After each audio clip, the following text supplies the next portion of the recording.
Solving a quadratic where irrational numbers are present can be challenging, but not that hard. If you look at the first term and the last term, those two terms gives you the product. So 3x squared and 2, the product is 6. You can ignore writing the variable part as well. If you look at the middle term, you want to split this middle term into two parts such that the sum is 2 root 6 minus 2 root 6, while the product is exactly equal to 6. Okay, now we know 6 has the factors 1 times 6, 2 times 3. They are actually looking for an irrational value here, 2 root 6. So let's think about the irrational factors of 6. One way I can think about 6 is root 6 into root 6 is also 6. Yeah, and I'm looking for the product to be positive 6. You want the sum to be minus 2 root 6. How can you obtain that sum? Minus 6 minus root 6 minus root 6. If I'll take that, then their sum has to be minus 2 root 6, while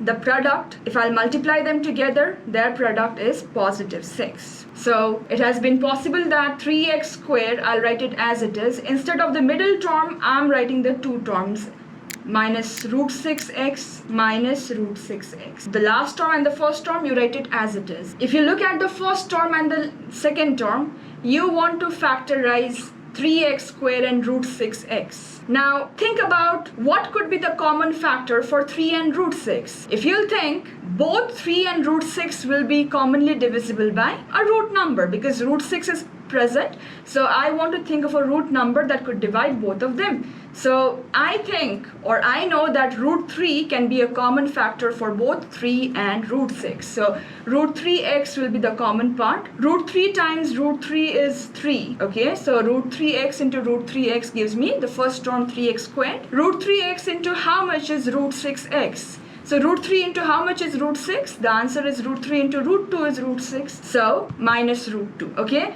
x is already out. Similarly, if I look at the next pair of terms that I have, in this I have root 6 and 2. So you have to understand that I'm looking for the irrational factor here. So it can be only possible when I take root 2 as the common factor. So root 2 into root 3 gives me root 6. There is an x out there, so I'll write it as it is. Root 2 into root 2 is 2. Because I have minus root 2 outside, minus into minus can only give me a positive product.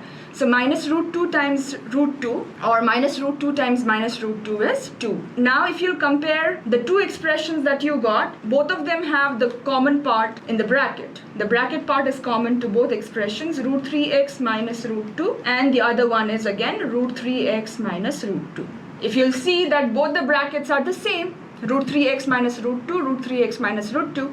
Now a into b is 0, which means either of the bracket is 0. So upon solving, you will say that this bracket has to be equal to 0. Root 3x equals to root 2 or x equals to root over 2 upon 3. Okay, note that both the brackets were same. So both the brackets will give you the same value, square root of root 2 upon 3, square root of root 2 upon 3. Yeah, and that is how I get the irrational roots provided my equation has some irrational numbers given to me.